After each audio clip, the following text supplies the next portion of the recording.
प्यारे विद्यार्थियों, सुप्रभात। कक्षा 11 रसायन विज्ञान के अध्याय 1 रसायन विज्ञान की कुछ मूलभूत अवधारणाएं का पहला टॉपिक हम पढ़ चुके हैं। आज हम दूसरा टॉपिक पढ़ेंगे। प्यारे विद्यार्थियों, दूसरा टॉपिक है द्रव्य की प्रकृति। और सबसे पहले हम ये जानेंगे कि द्रव्य होता क्या है।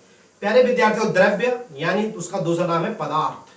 संसार में उपस्थित वे सभी वस्तुएं जिनका कुछ न कुछ द्रव्यमान होता है और जो कुछ न कुछ स्थान घेरते हैं, पदार्थ कहलाते हैं। जैसे मेज, कुर्सी। प्यारे विद्यार्थियों, संसार में कुछ चीजें ऐसी भी है जिनको हम पदार्थ नहीं कर सकते, जैसे प्रेम, घृणा, दया, ये पदार्थ नहीं कहलाते। तो अब हम बात करते हैं प्यारे विद्यार्थियों पदार्थ की या द्रव्य की प्रकृति के बारे में। प्यारे विद्यार्थियों, इसका अध्ययन हम विभिन्न अवधारणाओं में करेंगे। और पदार्थ 3 अवस्थाओं में पाया जाता है: ठोस, द्रव और गैस। प्यारे विद्यार्थियों, ठोस, द्रव, गैस का अध्ययन हम विभिन्न अवधारणाओं में कर रहे हैं। जैसा कि नंबर 1 है अवयवी कणों की व्यवस्था। प्यारे विद्यार्थियों, अवयवी कणों की व्यवस्था में आप देखिए, ठोस के अवयवी कण क्या है, पास पास व्यवस्थित हैं। उनके बीच की जो अंतराणु दूरी बहुत कम है, इसलिए वो प्रबल बल से बंधे होते हैं। और द्रव्य का जो दूसरी अवस्था है द्रव, उसके कण स्वतंत्र होते हैं, थोड़ा मध्यम दूरी उनके बीच में होती है। और गैस के कण देखिए दूर दूर स्थित हैं। तो ये अवयवी कणों की व्यवस्था है प्यारे विद्यार्थियों किसी भी पदार्थ में। अब हम परिभाषा देखेंगे ठोस की। ठोस अवस्था क्या होती है? प्यारे विद्यार्थियों, पदार्थ की वह अवस्था जिसका आकार और आयतन दोनों निश्चित होते हैं, ठोस कहलाती है। और द्रव पदार्थ की वह अवस्था, द्रव्य की वह अवस्था जिसका आकार अनिश्चित होता है किंतु आयतन निश्चित होता है, उसे हम द्रव कहते हैं। और गैस अवस्था पदार्थ की वह अवस्था है जिसका आकार और आयतन दोनों ही अनिश्चित होते हैं। प्यारे विद्यार्थी, आप देख सकते हैं गैस को आपने गैस को एक बैलून में लिया था, बैलून के आकार का। आप चाहे तो अब उस एयर को आप किसी सिरिंज में भर दें, बैलून को सीधे सिरिंज पे चिपका करके और पीछे से पिस्टन से प्रेस करेंगे तो वायु का आकार और आयतन दोनों बदल जाएंगे। तो इस प्रकार से गैस का आकार और आयतन दोनों अनिश्चित होते हैं। द्रव में प्यारे विद्यार्थियों, माना एक बोतल हमने पानी लिया तो 1 लीटर है, 1 लीटर बोतल पानी की बोतल ली, उसका आकार बोतल के आकार का और आयतन 1 लीटर। प्यारे विद्यार्थी, अगर उसे लोटे में ट्रांसफर कर देंगे, परिवर्तित कर देंगे, लोटे में डाल देंगे तो वह 1 लीटर ही रहेगा, लेकिन उसका आकार वह लोटे का आकार ले लेगा। तो आकार अनिश्चित किंतु आयतन निश्चित होता है, उसे द्रव अवस्था कहते हैं। प्यारे विद्यार्थी, हम तीनों अवस्थाओं के गुणधर्मों के बारे में थोड़ा सा चर्चा करेंगे। सबसे पहला जो गुणधर्म है अंतर आणविक दूरी, यानी ठोस, द्रव्य या गैस यानी द्रव्य के कणों के बीच, अणुओं के बीच की दूरी क्या होती है। तो ठोस में देखिए प्यारे विद्यार्थियों, न्यूनतम है, अल्प दूरी है, द्रव में मध्यम दूरी है और गैस में बहुत ज्यादा दूरी है। तो इस चित्र को देखकर ही आप इन गुणों को समझ जाएंगे कि अंतर आणविक दूरी अल्प, मध्यम और बहुत ज्यादा यानी अत्यधिक। प्यारे विद्यार्थी, दूसरा अंतर आणविक आकर्षण बल, इसे हम अंतर आणविक बल भी कहेंगे। तो दोनों अणु जब नजदीक, दूर और बहुत दूर दूर स्थित है तो उनके बीच आकर्षण बल या उनके बीच का जो बल है वो कैसा होगा। यदि नजदीक होंगे तो ज्यादा भाग उसका एक दूसरे से टच है तो मजबूत होगा, दूर दूर होंगे तो मध्यम होगा और बहुत दूर होंगे तो कम होगा, अल्प होगा। तो प्यारे विद्यार्थियों, ठोसों में जो अंतर आणविक आकर्षण बल है वो बहुत ज्यादा होता है, प्रबल होता है, द्रवों में मध्यम होता है और गैसों में दुर्बल यानी अल्प होता है। प्यारे विद्यार्थियों, देखेंगे हम कठोरता और तरलता के गुण को। कौन सा पदार्थ कठोर है? देखिए, हम किसी ठोस को कितना भी पिसकाएं, बल्कि हथौड़े से भी मारे कील जैसे या लोहे जैसे पदार्थ को, तो वो परिवर्तित नहीं होता, उस पर कोई भी प्रभाव नहीं पड़ता, खुरसता नहीं है, इसलिए वो क्या है, कठोर है, अत्यधिक कठोर होते हैं ठोस।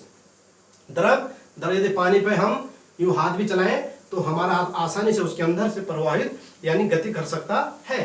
तो ये तरल होते हैं और यदि हम हाथ पर रखेंगे प्यारे विद्यार्थियों तो इसमें बहाव का गुण होगा या नीचे की ओर बहने लग जाएगा। तरल के साथ साथ इसमें बहाव का गुण भी होता है। और गैसें भी तरल होते हैं प्यारे विद्यार्थियों, लेकिन हल्की होने के कारण ये बहती नहीं बल्कि प्रवाहित होती हैं, उड़ती हैं। और लास्ट गुण है प्यारे विद्यार्थियों संपीड्यता और असंपीड्यता। पहले आपको समझा दें कि संपीड्यता क्या होती है। किसी पदार्थ को अगर हम प्रेस कर सकते हैं और वो प्रेस हो जाए तो उसे कहेंगे संपीड्य। और जो पदार्थ दाब लगाने से दबती नहीं है, संपीडित नहीं होती, प्रेस नहीं होती, दबती नहीं है, उसे कहते हैं असंपीड्य। तो ठोस को अगर हम दाब लगाएंगे तो दबती नहीं है प्यारे विद्यार्थियों। उदाहरण यह था, ठोस असंपीड्य होते हैं, द्रव अल्प संपीड्य। एक सिरिंज का उदाहरण हम लें। सिरिंज में यदि हम एक लकड़ी का गुटका फिट कर उसी के साइज का गोल और उसे पिस्टन से प्रेस करना चाहेंगे तो बिल्कुल भी नहीं होगा, असंपीड्य है, नहीं दबेगा।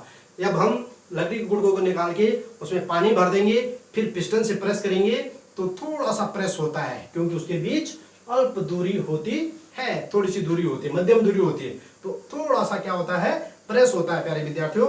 और गैस के कणों को अब हम क्या करेंगे, सिलिंडर को खाली करके उसमें गैस अपने आप भर जाएगी, वायु भर जाएगी, उसको प्रेस करेंगे पिस्टन को तो तीव्रता से पिस्टन बहुत ज्यादा प्रेस होगा। यानी इतना सारा जो पिस्टन सिलेंडर था उसमें पिस्टन अधिकतम गति कर लेता है, तो पूरे पिस्टन में भरी हुई गैस छोटे से आयतन में समा जाती है, अतः ये बहुत ज्यादा संपीड़ित हो सकती है। तो ये था प्यारे विद्यार्थियों ठोस, द्रव और गैसों की परिभाषा, अवयवीकरण की व्यवस्था और कुछ गुणधर्मों का अध्ययन। अब हम बात करेंगे कि ठोस, द्रव और गैस को प्यारे विद्यार्थियों आपस में ताप और दाब की परिस्थिति में परिवर्तन करके बदला जा सकता है।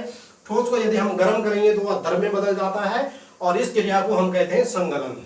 यदि द्रव को और ज्यादा गर्म करें तो वह गैस अवस्था में बदल जाता है। आप पानी के साथ ऐसा कर सकते हैं प्यारे विद्यार्थियों, बर्फ के रूप में, बर्फ को द्रव में और द्रव को पानी में, बर्फ को पानी में और पानी को भाप में, तो गैस अवस्था में चली जाएगी और इस क्रिया को कहते हैं वाष्पन। प्यारे विद्यार्थियों गैस को आप पुनः ठंडा करके द्रव में ला सकते हैं और इस क्रिया को कहते हैं हम संघनन। यानी जब दिन में वायुमंडल की वायु में जल की वाष्प रहती है और साय होने पर वो क्या हो जाती है, मौसम ठंडा होने के कारण संकुचित हो जाती है, इसे हम कहते हैं संघनन, एक साथ जुड़ जाते हैं और पानी की बूंद का रूप ले लेती है। इसीलिए आजकल शाम को पाला पड़ता है, रात को पाला पड़ता है, इस क्रिया को कहते हैं संघनन। और यदि ये पानी ऊपर रह जाए, हवा के साथ घूमने लग जाए और चोटों में चला जाए, बहुत ज्यादा ठंडा है, तो ये द्रव जो पानी की बूंदें बनी थी ये ओले का रूप और बर्फ का रूप ले लेती है, सर्दियों में विशेषकर ऐसा होता है, और इसको कहते हैं जमना। तो ये था प्यारे विद्यार्थियों परिवर्तन। कभी कभी प्यारे विद्यार्थियों अजीब सी घटना होती है कि ठोस को गर्म करने पर वह द्रव में नहीं बदलती बल्कि सीधे सीधे गैस में बदल जाती है, और गैस को ठंडा करते तो सीधे सीधे ठोस में बदल जाती है। इस क्रिया को कहते हैं ऊर्ध्वपातन। उदाहरण के लिए हमारे घरों में ही प्यारे विद्यार्थियों कपूर आप कपड़ों के साथ रखते हैं और कपूर द्रव में नहीं बदलता, सीधे सीधे गैस बन जाती है और जहां जहां वो जाता है ठंडा होने पर फिर ठोस में बदल जाता है। तो ये था अंतः परिवर्तन द्रव्य की अवस्थाओं का। तो प्यारे विद्यार्थियों हम बात करेंगे पदार्थ के वर्गीकरण पर। पदार्थ को हम मुख्यतः दो भागों में बांटते हैं प्यारे विद्यार्थियों, एक को शुद्ध और एक को मिश्रण। यूं तो प्यारे विद्यार्थियों दुनिया में कोई भी पदार्थ 100% शुद्ध नहीं है, यहाँ तक कि 24 कैरेट का सोना भी 99.99% शुद्ध माना जाता है, क्योंकि जब हम वेट करते हैं उसका तो क्या होता है, उसके कणों की भी जो सतह पर जो छोटे छोटे अम्बैलेंस असंतुलित बल है जो हमने अधिशोषण में पढ़ेंगे, या उसके कणों पर जो छोटे छोटे कणों के बीच क्या होता है, रिक्त स्थान होता है, वहां पर वायु भर जाती है और वायु का द्रव्यमान भी सोने के साथ आ जाता है। इसलिए मुझे 100% शुद्ध नहीं कहते, वो वायु के संपर्क में रहता है फिर भी। तो 99% होता है, 100% शुद्ध कुछ भी नहीं है। फिर भी रसायन विज्ञान में कुछ पदार्थों को शुद्ध और कुछ को मिश्रण के रूप में बांटते हैं, यानी दो भागों में बांटते हैं। प्यारे विद्यार्थियों शुद्ध पदार्थ को पुनः दो भागों में बांटते हैं, तत्व और यौगिक। तत्व क्या होते हैं प्यारे विद्यार्थियों, जो पदार्थ केवल एक ही प्रकार के परमाणु से बने होते हैं, एक जैसे कई परमाणु से मिलकर बने होते हैं, उन्हें कहते हैं तत्व। जैसे गोल्ड और सिल्वर, सोना और चांदी। प्यारे विद्यार्थियों ये एक ही जैसे कणों से बने हैं। यौगिक प्यारे विद्यार्थियों इसमें दो या दो से अधिक परमाणु, लेकिन वो एक ही जैसे अणु होते हैं, जैसे H2O और CO2। यहाँ तक ये शुद्ध माना गया है प्यारे विद्यार्थियों। अब मिश्रण है, मिश्रण दो प्रकार के होते हैं पुनः प्यारे विद्यार्थियों, समांगी और विषमांगी। समांगी का मतलब है जब दो पदार्थ या अधिक पदार्थ आपस में अच्छी तरह से समान रूप से घुल जाए, हर जगह उसका संगठन एक समान निकले, उसे कहते हैं समांगी। जैसे शरबत, जब हम एक गिलास पानी में 2 चम्मच चीनी अच्छी तरह घोल लें, चीनी पूरी तरह से विलोपित हो जाए, घुल जाए पानी में, तो क्या होता है उसे शरबत कहते हैं, और यह एक समांगी मिश्रण है। और प्यारे विद्यार्थियों विषमांगी मिश्रण जैसे दाल में कंकड़, इसमें दो पदार्थ समान रूप से नहीं घुले होते हैं, यानी हमने 1 किलो दाल ली और उसमें 10 कंकड़ निकल गए। अगली बार फिर हमने 1 किलो डाल ली, उसमें 5 ही कंकड़ निकले। अगली बार ली, उसमें कंकड़ 1-2 ही निकले। तो कोई फिक्स नहीं है कि सब जगह द्रव्यमान जो उसका मिश्रण हो समान होगा। तो ये था प्यारे विद्यार्थियों पदार्थ यानी द्रव्य का वर्गीकरण। Thank you students.